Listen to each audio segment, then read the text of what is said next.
Friends, welcome to the biology. നിങ്ങൾ ഈ channel ആദ്യമായിട്ടാണ് കാണുന്നതെങ്കിൽ സബ്സ്ക്രൈബ് ചെയ്യാനും ആ ബെൽ ഐക്കൺ എനേബിൾ ചെയ്യാനും മറക്കണ്ട കേട്ടോ. നമ്മളിന്ന് ഡിസ്കസ് ചെയ്യാൻ പോകുന്നത് ഇമ്മ്യൂണോഗ്ലോബുലിൻ ആൻറ്റിബോഡിയുടെ സ്ട്രക്ചറിനെ പറ്റിയാണ്. അതിൻ്റെ ബേസിക് സ്ട്രക്ചറും അത് എങ്ങനെയാണ് ആ സ്ട്രക്ചറായിട്ട് വന്നത് എന്നതിനെ പറ്റിയൊക്കെയാണ് നമ്മൾ ഡിസ്കസ് ചെയ്യാൻ പോകുന്നത്.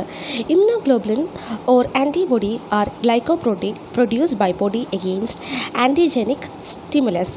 In 1937, Thales separated serum into albumin, alpha, beta and gamma globulins based on their electrophoretic mobilities. നമുക്കറിയാം ആൻറ്റിബോഡീസ് എന്ന് പറയുന്നത് ഗ്ലൈക്കോപ്രോട്ടീൻസ് ആണ്. നമ്മുടെ ബോഡി ഒരു ആൻറ്റിജൻ്റെ സ്റ്റിമുലസ് ഉണ്ടായി വന്നാൽ അതിനെതിരെയായിട്ട് പ്രൊഡ്യൂസ് ചെയ്യുന്ന ഗ്ലൈക്കോപ്രോട്ടീൻ മോളിക്യൂൾസ് ആണ് ആൻറ്റിബോഡി എന്ന് നമുക്കറിയാം. 1937 തീസിലസ് എന്ന് പറയുന്ന ഒരു സയൻറ്റിസ്റ്റ് ബ്ലഡിലെ സെറത്തിൽ നിന്ന് albumin, alpha, beta, gamma globulin particles ഇലക്ട്രോഫോററ്റിക് mobility വഴി അദ്ദേഹം സെപ്പറേറ്റ് ചെയ്തെടുത്തു. അദ്ദേഹം സെപ്പറേറ്റ് ചെയ്തതിൽ ചില ഗ്ലോബുലിൻ പാർട്ടിക്കിൾസ് മാത്രം ആൻറ്റിബോഡി ആക്ടിവിറ്റി കാണിക്കുന്നതായിട്ട് ശ്രദ്ധയിൽപ്പെട്ടു. ആ കാണിക്കുന്ന ഗ്ലോബുലിൻ പാർട്ടിക്കിൾസാണ് ഗാമ ഗ്ലോബുലിൻ ഫ്രാക്ഷൻസ്. അതിനെ അദ്ദേഹം ആൻറ്റിബോഡി എന്ന് പറയുന്ന ടേം, ഗാമ ഗ്ലോബുലിന് വേണ്ടി ആൻറ്റിബോഡി എന്ന് പറയുന്ന ഒരു ടേം അദ്ദേഹം യൂസ് ചെയ്തു. പിന്നീട് ഇൻ്റർനാഷണലി WHO അതിനെ അക്സെപ്റ്റ് ചെയ്തിട്ടാണ് 1964 ഇമ്മ്യൂണോഗ്ലോബുലിൻ എന്ന് പറയുന്ന ഒരു ടേം ഇൻട്രൊഡ്യൂസ് ചെയ്യുന്നത്. നമുക്കറിയാം ഇമ്മ്യൂണോഗ്ലോബുലിൻ എന്ന് പറയുന്നത് പ്ലാസ്മ സെൽ അല്ലെങ്കിൽ ലിംഫോസൈറ്റ് സിന്തസൈസ് ചെയ്യുന്ന മോളിക്യൂൾസ് ആണെന്ന് നമുക്കറിയാം. ഇനി നമുക്കതിൻ്റെ സ്ട്രക്ചർ ഡീറ്റെയിൽഡ് ആയിട്ട് നോക്കാം. ഈ കാണിച്ചിരിക്കുന്നതാണ് ഇമ്മ്യൂണോഗ്ലോബുലിൻ്റെ ഒരു ടിപ്പിക്കൽ സ്ട്രക്ചർ. നമുക്കെല്ലാവർക്കും അറിയാം ഇത് ഒരു വൈ ഷേപ്ഡ് സ്ട്രക്ചറാണ്. ഇതിന് 2 ലൈറ്റ് ചെയിനും 2 ഹെവി ചെയിനുമാണ് ഉള്ളത് എന്നറിയാം. ഇതിന് FAB ഫാബ് പോർഷനും FC റീജിയനും ഉണ്ടെന്നും നമുക്കറിയാം. നമുക്കത് ഏതൊക്കെയാണെന്ന് നമുക്ക് ഒന്ന് പരിചയപ്പെടാം. ഈ കാണുന്ന ഈ ഒരു വൈ ഷേപ്ഡാണ് heavy chain. First heavy chain, second heavy chain. ഇതാണ് 2 ലൈറ്റ് ചെയിനും റെപ്രസെൻറ്റ് ചെയ്യുന്നത്. ഇതിന് രണ്ടിനെയും അറ്റാച്ച് ചെയ്യാൻ ഡൈസൾഫൈഡ് ബോണ്ട് വഴിയാണ് അറ്റാച്ച്മെൻറ്റ് ചെയ്യുന്നത്. ഈ ലൈറ്റ് ചെയിനിൻ്റെ ഈ ടോപ്പ് പോർഷനും ഇതിൻ്റെ ടോപ്പ് പോർഷനും കൂടി ചേരുന്നതാണ് ഫാബ് റീജിയൻ അല്ലെങ്കിൽ ഫാബ് റീജിയൻ. ഈ താഴത്തേക്ക് നീണ്ടു കിടക്കുന്ന റീജിയനാണ് FC റീജിയൻ. ഫാബ് റീജിയനാണ് ഒരു ആൻറ്റിജനുമായിട്ട് ബൈൻഡ് ചെയ്യാൻ പോകുന്നത്. FC കമ്പോണൻ്റാണ് നമ്മുടെ ബോഡിയിലുള്ള കോംപ്ലിമെൻറ്റ് സിസ്റ്റവും ഒപ്സണൈസേഷൻ എഫക്റ്റൊക്കെ കൊണ്ടുവരുന്നത്. ഇമ്മ്യൂൺ എലമെൻസുമായിട്ട് റിയാക്ട് ചെയ്യുന്ന റീജിയനാണ് FC റീജിയൻ. ഇത് ഫാബ് റീജിയൻ, ഇത് FC പോർഷൻ അല്ലെങ്കിൽ FC റീജിയൻ എന്ന് നമുക്കറിയാം. ഇവിടെ 2 റീജിയൻസ് ആയിട്ട് നമുക്ക് കാണാൻ സാധിക്കും. ഇത് വേരിയബിൾ ലൈറ്റ്, വേരിയബിൾ ഹെവി. ഇവിടെയും വേരിയബിൾ ഹെവി, ഇവിടെ വേരിയബിൾ ലൈറ്റ്. ഈ റീജിയൻ എന്തിനാണെന്ന് വെച്ചാൽ നമുക്കറിയാം ആൻറ്റിബോഡിയുടെ ടിപ്പിക്കൽ സ്ട്രക്ചറിൻ്റെ ടോപ്പ് പോർഷൻ വേരി ചെയ്തുകൊണ്ടിരിക്കും. ഈ വേരി ചെയ്യുന്നതെന്ന് വെച്ചാൽ ആ ആൻറ്റിജനെ ബൈൻഡ് ചെയ്യുന്ന രീതി അനുസരിച്ചാണ് ആ ടോപ്പ് പോർഷൻ മാത്രം വേരി ചെയ്യുന്നത്.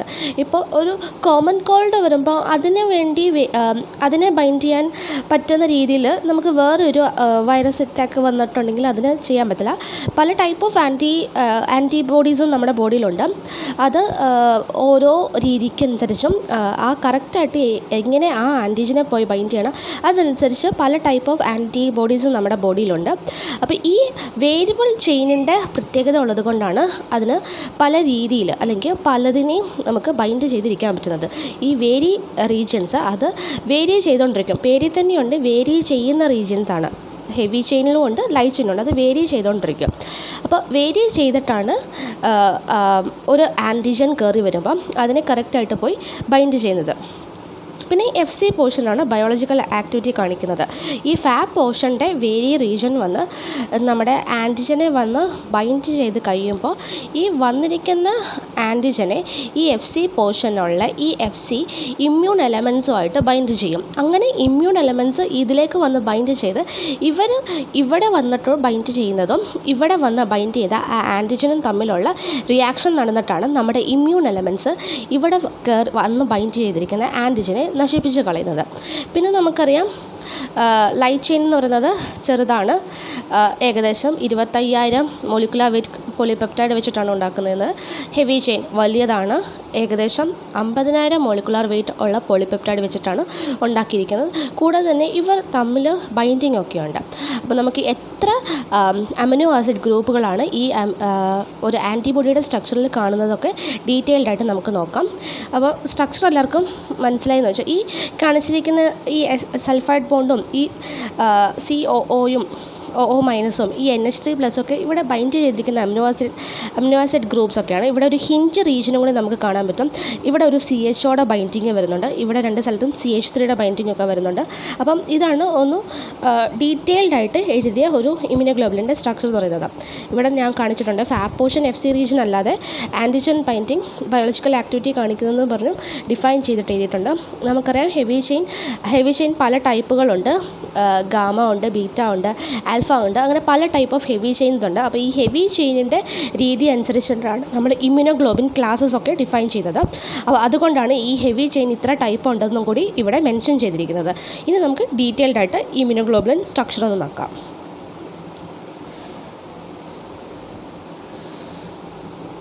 ഇത് ഷോർട്ടായിട്ട് ഇത് ഒരു നോട്ടിൻ്റെ സെക്ഷനാണ് ഞാൻ കാണിക്കുന്നത്. വേറൊരു ടെക്സ്റ്റിൻ്റെ സെക്ഷനും കൂടി ഈ വീഡിയോയിൽ കാണിക്കുന്നതായിരിക്കും. ഞാൻ പറഞ്ഞു ആൻറ്റിബോഡി മോളിക്യൂൾസിന് ഒരു കോമൺ സ്ട്രക്ചറാണ്. 4 പോളിപെപ്റ്റൈഡ് ചെയിനിൻ്റെ ഒരു കോമൺ സ്ട്രക്ചറാണ് ഉള്ളത്. ഇതിന് 2 ഐഡൻറ്റിക്കൽ ലൈറ്റ് ചെയിനും 2 ഐഡൻറ്റിക്കൽ ആയിട്ടുള്ള ഹെവി ചെയിനും ഉണ്ട്. ലൈറ്റ് ചെയിൻ ഏകദേശം 25,000 മോളിക്കുലാർ വെയിറ്റ് ഉള്ള പോളിപെപ്റ്റൈഡ് വെച്ചിട്ടാണ് ഉണ്ടാക്കിയിരിക്കുന്നത്. ഹെവി ചെയിൻ ആണെങ്കിൽ രണ്ടും ഐഡൻറ്റിക്കലാണ്. അത് ലാർജർ പോളിപെപ്റ്റൈഡ് ഏകദേശം 50,000 മോളിക്കുലാർ വെയിറ്റ് അല്ലെങ്കിൽ അതിൽ കൂടുതൽ മോളിക്കുലാർ വെയിറ്റ് ഉള്ള പോളിപെപ്റ്റൈഡ് വെച്ചിട്ടാണ് ഉണ്ടാക്കിയിരിക്കുന്നത്. Each light chain is bound to heavy chain by disulfide bond. നമ്മൾ അവിടെ കാണിച്ചിരുന്നു ലൈറ്റ് ചെയിനും ഹെവി ചെയിനും ബൗണ്ട് ചെയ്തിരിക്കുന്നത്. അപ്പോൾ നമ്മളവിടെ പറയുകയും ചെയ്തു ഡൈസൾഫൈഡ് ബോണ്ട് വഴിയാണ്, അല്ലെങ്കിൽ നോൺ കോവലൻറ്റ് ഇൻറ്ററാക്ഷൻ ഹൈഡ്രജൻ ബോണ്ടോ അല്ലെങ്കിൽ ഹൈഡ്രോഫോബിക് ഇൻറ്ററാക്ഷൻ ഒരു ഹെട്രോഡൈമർ ഫോം ചെയ്യാൻ വേണ്ടി ഈ ഒരു ബോണ്ടൊക്കെ വെച്ചിട്ടാണ് ലൈറ്റ് ചെയിൻ ഹെവി ചെയിനെ ബൗണ്ട് ചെയ്തിരിക്കുന്നത്. അങ്ങനെ സിമിലർ ആയിട്ടുള്ള നോൺ കോവലൻറ്റ് ഇൻറ്ററാക്ഷൻ അല്ലെങ്കിൽ ഡൈസൾഫൈഡ് ബ്രിഡ്ജസ് ഒക്കെ അവിടെ ലിങ്ക് ചെയ്തിട്ടാണ് ആ ഐഡൻറ്റിക്കൽ ആയിട്ടുള്ള ഹെവി ചെയിനിൻ്റെയും ലൈറ്റ് ചെയിനിൻ്റെയും കോമ്പിനേഷൻ അവർ രണ്ടിൻ്റെയും കൂടി കോമ്പിനേഷൻ വന്നിട്ട് അതിന് ഒരു ബേസിക് 4 ചെയിൻ സ്ട്രക്ചർ കൊണ്ടുവന്നിരിക്കുന്നത്. ഒരു ഡൈമേഴ്സ് ഓഫ് ഡൈമേഴ്സ് ആണ് ഫോം ചെയ്തിരിക്കുന്നത്. അപ്പോൾ ഈ ഒരു ബേസിക് 4 ചെയിൻ സ്ട്രക്ചർ കിട്ടാൻ ഹെൽപ്പ് ചെയ്യുന്നത് ഈ ഡൈസൾഫൈഡ് ബ്രിഡ്ജസും അവിടെ ഉണ്ടാകുന്ന ആ നോൺ കോവലൻറ്റ് ഇൻറ്ററാക്ഷൻസ് ഒക്കെ വഴിയാണ് അതിന് ഒരു ബേസിക് 4 ചെയിൻ സ്ട്രക്ചർ കിട്ടിയിരിക്കുന്നത്.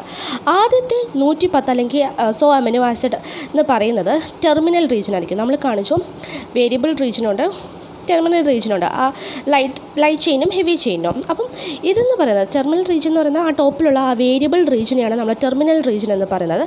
അവിടെ 110 അല്ലെങ്കിൽ അതിലധികം അമിനോ ആസിഡാണ് പ്രസൻറ്റ് ചെയ്തിരിക്കുന്നത്. അത് വേരി ചെയ്യും greatly among antibodies of different specificity.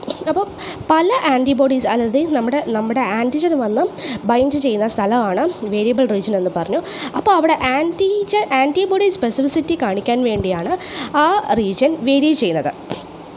These segment of highly variable sequence are called V region or variable region. അപ്പോൾ ഇങ്ങനെ ഹൈലി വേരി ചെയ്യുന്ന ആ സീക്വൻസിനാണ് നമ്മൾ വേരിയബിൾ റീജിയൻ. അവിടെ 110 അമിനോ ആസിഡുകൾ ഏകദേശം ഉണ്ട്. കാരണം ഇത് ഇങ്ങനെ വേരി ചെയ്യുന്നതിന് കാരണം ആൻറ്റിബോഡി സ്പെസിഫിസിറ്റി ഇൻട്രൊഡ്യൂസ് അല്ലെങ്കിൽ കാണിക്കാൻ വേണ്ടിയാണ് അത് വേരി ചെയ്തുകൊണ്ടിരിക്കുന്നത്. വേരിയബിൾ ലൈറ്റ് ചെയിനും ഉണ്ട്, വേരിയബിൾ ഹെവി ചെയിനും ഉണ്ട്. All of difference in specificity displayed by different antibodies can be traced to the differences in amino acid sequence of ഈ റീജിയൻ. അപ്പോൾ ഇത് ഇങ്ങനെ ഈ വേരി ചെയ്യുന്ന ഹൈലി വേരി ചെയ്യുന്ന അതിൻ്റെ സ്പെസിഫിസിറ്റി ഒക്കെ കാണിക്കുന്നത് ഈ അവിടെ പ്രസൻ്റ് ആയിട്ടുള്ള 110 അമിനോ ആസിഡിൻ്റെ ഹെൽപ്പോട് കൂടിയാണ്. ആ അമിനോ ആസിഡിൻ്റെ അങ്ങോട്ടും ഇങ്ങോട്ടുള്ള മാറ്റം വഴിയാണ് വേരിയബിൾ റീജിയൻ്റെ ഹൈലി സ്പെസിഫിസിറ്റി ഇൻട്രൊഡ്യൂസ് ചെയ്യുന്നത്. In fact most of difference among antibody fall in within variable region called complementarity determining region. കൂടാതെ പല ആൻറ്റിബോഡീസ് ഈ വേരിയബിൾ റീജിയനിൽ നമ്മൾ പറഞ്ഞു മിക്ക ആൻറ്റിബോഡീസിനും പല ഡിഫറൻസ് ഉണ്ടാകുന്നത് ഈ വേരിയബിൾ റീജിയൻ്റെ ആ ഒരു പ്രത്യേകത ഉള്ളതുകൊണ്ടാണ്. അപ്പോൾ അതിനെയാണ് നമ്മൾ കോംപ്ലിമെൻറ്റാലിറ്റി ഡിറ്റർമൈനിങ് റീജിയൻ അല്ലെങ്കിൽ CDR. നമുക്ക് ലൈറ്റ് ചെയിനിലും ഹെവി ചെയിനും CDR ഉണ്ട്. CDR ഉണ്ടെന്ന് പറഞ്ഞാൽ നമ്മുടെ ആ വേരിയബിൾ റീജിയന് നമ്മൾ പറയുന്ന ഒരു പേരാണ് CDR, കോംപ്ലിമെൻറ്റാലിറ്റി ഡിറ്റർമൈനിങ് റീജിയൻ. അതിനെപ്പറ്റി ഒരു ചെറിയ ഷോർട്ട് നോട്ട് ഞാൻ അടുത്തൊരു വീഡിയോയിൽ ഡിസ്ക്രൈബ് ചെയ്യുന്ന അല്ലെങ്കിൽ മെൻഷൻ ചെയ്യുന്നതായിരിക്കും. അപ്പം അങ്ങനെ അത് കോൺസ്റ്റിറ്റ്യൂട്ട് ചെയ്യുന്നത് ആൻറ്റിജൻ ബൈൻഡിങ്, ആൻറ്റിജനെ ബൈൻഡ് ചെയ്യുന്നു. ആ വേരിയബിൾ റീജിയനാണ് ആൻറ്റിജൻ വന്ന് ബൈൻഡ് ചെയ്യുന്ന സ്ഥലം.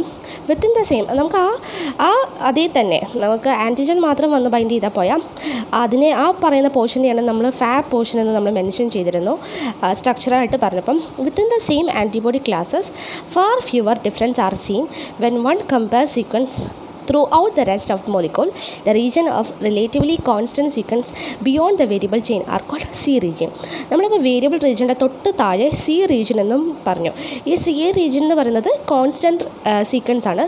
അപ്പോൾ കോൺസ്റ്റൻ്റ് ആയിട്ട് ആ മോളിക്യൂൾസിൻ്റെ വേരിയബിൾ റീജിയൻ വേരി ചെയ്തുകൊണ്ടിരിക്കുമ്പോൾ കോൺസ്റ്റൻറ്റ് റീജിയൻ യാതൊരു മാറ്റങ്ങളും ഇല്ലാതെ അത് കോൺസ്റ്റൻ്റ് ആയിട്ട് അവിടെ നിൽക്കും. അപ്പോൾ കോൺസ്റ്റൻ്റ് ആയിട്ടുള്ളത് ഹെവി ചെയിനിലും ഉണ്ട്, ലൈറ്റ് ചെയിനും ഉണ്ട്. Antibodies R glycoprotein. Site of attachment for carbohydrate are restricted to constant region. It is found that inappropriate glycolization or its absence affect the rate of which antibodies are pierced from serum and decrease the efficiency of interaction between antibodies varies FC receptor. അപ്പോൾ ഇത്രയും കാര്യങ്ങളാണ് ഒരു ചെറിയ short note രീതിയിൽ ഞാൻ ആൻറ്റിബോഡിയുടെ സ്ട്രക്ചറിനെ പറ്റി കാണിച്ചിരിക്കുന്നത്. നമുക്കൊന്ന് ഒരു നോട്ട് സെക്ഷൻ കൂടി കണ്ടു നോക്കാം. ഇത് നമ്മൾ ഒരു നോട്ട് സെക്ഷനാണ്, അതായത് ഒരു ടെക്സ്റ്റിലെ സെക്ഷനാണ് നമ്മളിത് കാണിക്കാൻ പോകുന്നത്. നമ്മൾ പറഞ്ഞു ഇമ്മ്യൂണോഗ്ലോബുലിൻസ് എന്ന് പറയുന്നത് ഗ്ലൈക്കോ പ്രോട്ടീൻസ് ആണ്. രണ്ടിനും 2 പെയർ ഓഫ് പോളിപെപ്റ്റൈഡ് ചെയിൻ ഉണ്ട്. ഡിഫറെൻറ്റ് സൈസിലുള്ള 2 പെയർ ഓഫ് പോളിപെപ്റ്റൈഡ് ചെയിൻ ഉണ്ട്. സ്മോളർ വണ്ണിനെ നമ്മൾ ലൈറ്റ് ചെയിനും ലാർജർ വണ്ണിനെ നമ്മൾ ഹെവി ചെയിനും എന്നാണ് വിളിക്കുന്നത്. ലൈറ്റ് ചെയിനിൻ്റെ മോളിക്കുലർ വെയിറ്റ് ഏകദേശം 25,000 ആണ്. ഹെവി ചെയിൻ 50,000 അല്ലെങ്കിൽ അതിൽ കൂടുതലാണ്. ലൈറ്റ് ചെയിൻ ഹെവി ചെയിനിനെ ഡൈസൾഫൈഡ് ബോണ്ട് വഴിയാണ് അറ്റാച്ച് ചെയ്തിരിക്കുന്നത്. 2 ഹെവി ചെയിൻ ജോയിൻ ചെയ്തിരിക്കുന്നത് SS ബോണ്ട് വഴിയാണ്. അത് നമ്മൾ കാണിക്കാം. ഇവിടെ കണ്ടോ, നമ്മൾ 2 ഹെവി ചെയിൻ ബോണ്ട് ചെയ്തിരിക്കുന്ന കാര്യം നമ്മൾ കാണിച്ചു. ഇത് സൾഫൈഡ് ബോണ്ട് വഴിയാണ് രണ്ടും കൂടി ബോണ്ട് ചെയ്തിരിക്കുന്നത്. അപ്പം 2 ഹെവി ചെയിൻ ജോയിൻ ചെയ്തിരിക്കുന്നത് സൾഫൈഡ് ബോണ്ട് വഴിയാണ്. ഹെവി ചെയിൻ എന്ന് പറയുന്നത് സ്ട്രക്ചറലി അല്ലെങ്കിൽ ആൻറ്റിജനിക്കലി ഡിസ്റ്റിങ്ക്റ്റ് ഫ്രം ക്ലാസസ്. കാരണം നമ്മൾ പറഞ്ഞു ഈ ഹെവി ചെയിനിൻ്റെ വ്യത്യാസം അനുസരിച്ചാണ് നമ്മൾ ഇമ്മ്യൂണോഗ്ലോബുലിൻ ക്ലാസ് 5 ക്ലാസ്സസ് ആയിട്ട് അതിനെ വേർതിരിക്കാൻ സാധിക്കുന്നത്. ഈ ഹെവി ചെയിനിൻ്റെ സ്പെഷ്യാലിറ്റി കൊണ്ടാണ്. ഇവിടെ ഒരു ഇമ്മ്യൂണോഗ്ലോബുലിൻ്റെ സ്ട്രക്ചർ കാണിച്ചിട്ടുണ്ട്. നമ്മൾ നല്ല ഡീറ്റെയിൽഡ് ആയിട്ടുള്ളൊരു സ്ട്രക്ചറായിരുന്നു നോട്ടിൽ ഞാൻ തന്നെ പ്രിപ്പയർ ചെയ്തൊരു നോട്ടിൽ കാണാൻ സാധിച്ചത്. ലൈറ്റ് ചെയിൻ എന്ന് പറയുമ്പോൾ 2 ടൈപ്പാണുള്ളത്. കാപ്പായും ഉണ്ട്, ലാംബായും ഉണ്ട്. ഇത് കോൺഗോൾഡ്, ലാപ്രി എന്ന് പറയുന്ന സയൻറ്റിസ്റ്റുകളുടെ ആ പറയുന്ന ഇൻവെസ്റ്റിഗേറ്റേഴ്സിൻ്റെ ഒരു ഇൻവെൻഷൻ അല്ലെങ്കിൽ ഒരു ഡിസ്കവറി വഴിയാണ് നമ്മുടെ ലൈറ്റ് ചെയിനിന് കാപ്പ ലാംബ എന്ന് പറയുന്ന പേരിട്ടിരിക്കുന്നത്. കാപ്പ ലാംബ ചെയിൻ എന്ന് പറയുന്നത് നമ്മുടെ ബോഡി സ്ഥലത്തിൽ 2:1 റേഷ്യോയിലാണ് ഒക്കർ ചെയ്യുന്നത്.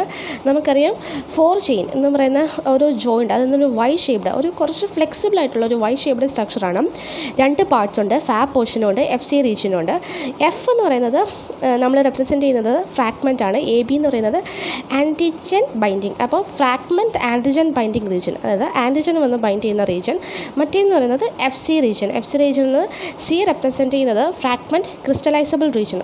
അവിടെ എന്ന് വെച്ചാൽ ബയോളജിക്കൽ ആക്ടിവിറ്റി കാണിക്കുന്ന ഒരു റീജിയൻ എന്നാണ് അത് അറിയപ്പെടുന്നത്.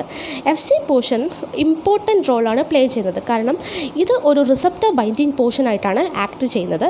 ഇതിന് റിസപ്റ്റർ ഫാഗോസൈറ്റിക് സെൽ അല്ലെങ്കിൽ അതിന് ഫാഗോസൈറ്റോസിസ് ഇൻട്രൊഡ്യൂസ് ചെയ്യാൻ പോയി ബൈൻഡ് ചെയ്യുന്നത് നമ്മൾ പറയുന്ന ഈ FC പോർഷനാണ്. കൂടാതെ തന്നെ കോംപ്ലിമെൻറ്റ്, അതായത് ഇമ്മ്യൂൺ സിസ്റ്റവുമായിട്ട് ഇമ്മ്യൂൺ എലമെൻറ്റ്സ് ഉണ്ട്, നമ്മുടെ ബോഡിയിൽ ഇമ്മ്യൂൺ എലമെൻറ്റ്സുമായിട്ട് റിയാക്ട് ചെയ്യുന്ന പോർഷനാണ് FC പോർഷൻ. അപ്പോൾ ഈ FC പോർഷനിൽ വന്ന് ഇവരൊക്കെ വന്ന് ഈ ഇമ്മ്യൂൺ എലമെൻറ്റ്സ് വന്ന് ബൈൻഡ് ചെയ്യുന്നതുകൊണ്ടാണ് നമുക്ക് ഫാഗോസൈറ്റോസിസും കോംപ്ലിമെൻ്റ് ആക്ടിവേഷനൊക്കെ നടന്ന് നമ്മളിൽ ആ മേളിൽ വന്ന് ബൈൻഡ് ചെയ്തിരിക്കുന്ന ആൻറ്റിജനെ ഡിസ്ട്രോയ് ചെയ്യാൻ സാധിക്കുന്നത്. ഓരോ ഇമ്മ്യൂണോഗ്ലോബുലിനും ഒരു അമിനോ ടെർമിനസ് റീജിയനും കാർബോക്സി ടെർമിനസ് റീജിയനും ഉണ്ട്. അമിനോ ടെർമിനസ് റീജിയൻ എന്ന് പറയുമ്പോൾ മേളിലെ അമിനോ ടെർമിനസ് റീജിയനും കാർബോക്സി ടെർമിനസ് റീജിയനും ഇത് രണ്ടുമാണ് അത് റെപ്രസെൻറ്റ്. അത് നമ്മൾ പറഞ്ഞു L ചെയിനിലും ഉണ്ട്, ലൈറ്റ് ചെയിനിലും ഉണ്ട്, ഹെവി ചെയിനിലും ഉണ്ട്. അപ്പോൾ സ്റ്റഡീസ് കാണിച്ചിരിക്കുന്നത് ഇതിന് 2 പോർഷനായിട്ടാണ്. ഏകദേശം 214 അമിനോ ആസിഡിൻ്റെ റെസിഡ്യൂസ് നമുക്ക് ലൈറ്റ് ചെയിനിൽ കാണാൻ സാധിക്കും. അതിൽ 107 കാർബോക്സി ടെർമിനലാണ്, ബാക്കി മൊത്തം മേളിലെ റീജിയനാണ്. നമുക്ക് ഈ ചെയിനിൽ തന്നെ നമുക്ക് 2 റീജിയൻസ് കാണാൻ സാധിക്കും, വേരിയബിൾ റീജിയനും കോൺസ്റ്റൻറ്റ് റീജിയനും. Whereas the amino acid sequence in the amino terminal half is highly variable and that part determines the immunological specificity of antibody molecule. The heavy chain also has a constant region and a variable region, while in the light chain the two regions are of equal length. In heavy chain, the variable region constitutes only 1/5 of chain and is located at its amino terminals. The amino acid sequence of variable region of L and H chains are not uniformly variable, but consist of relatively invariable and some highly variable zones. The highly variable regions are called hypervariable regions or hotspot. Each immunoglobulin polypeptide has internal disulfide link in addition to interchain disulfide bond which bridge L and H chain. These sulfide bonds form loop in peptide chain and each of loop is folded to form globular domain, each domain having a separate function. The variable region domain VL and VH are responsible for formation of specific antigen binding sites. The areas of heavy chain in constant region between the first and second C region domain CH1 and CH2 are the hinged region. It is more flexible and more exposed to enzymes and chemical. അപ്പോൾ നമ്മളിവിടെ variable റീജിയനെ പറ്റിയും constant റീജിയനെ പറ്റിയുള്ള ചെറിയ നോട്ടാണ് ഇവിടെ കണ്ടത്. നമ്മൾ ഇവിടെ കണ്ടോ, ഇവിടെ ഇതാണ് വേരിയബിൾ റീജിയൻ, ഇത് കോൺസ്റ്റൻറ്റ് 1, കോൺസ്റ്റൻറ്റ് 2, കോൺസ്റ്റൻറ്റ് 3. ഇവിടെ സൾഫൈഡ് ബോണ്ടൊക്കെ വന്നിട്ടുണ്ട്, ഹിഞ്ച് റീജിയൻ ആണ്. ഇതിനൊരു ഫ്ലെക്സിബിലിറ്റി പ്രൊവൈഡ് ചെയ്യാൻ വേണ്ടിയും എൻസൈം കെമിക്കൽസിനൊക്കെ വേണ്ടിയുള്ള ഒരു എക്സ്പോഷർ കൊടുക്കാൻ വേണ്ടിയും ഹെൽപ്പ് ചെയ്യുന്നതാണ്. അപ്പം ഈ ഒരു ഷോർട്ട് വീഡിയോ ഒരു 16 മിനിറ്റ്സ് ഡ്യൂറേഷനുള്ള ഒരു ഇമ്യൂണോഗ്ലോബുലിൻ്റെ സ്റ്റോക്ക് വീഡിയോ നിങ്ങൾക്ക് എല്ലാവർക്കും ഇഷ്ടമായി എന്ന് കരുതുന്നു. നിങ്ങൾക്ക് ഈ വീഡിയോ ഇഷ്ടമായെങ്കിൽ ലൈക്ക് ചെയ്യാൻ മറക്കണ്ട, സബ്സ്ക്രൈബും ചെയ്യണം ഈ ചാനൽ. പിന്നെ നിങ്ങൾക്ക് ഇഷ്ടപ്പെട്ടെങ്കിൽ ഷെയർ ചെയ്യുക, കമൻറ്റും രേഖപ്പെടുത്താവുന്നതാണ്. So thank you for watching this video. Thank you guys.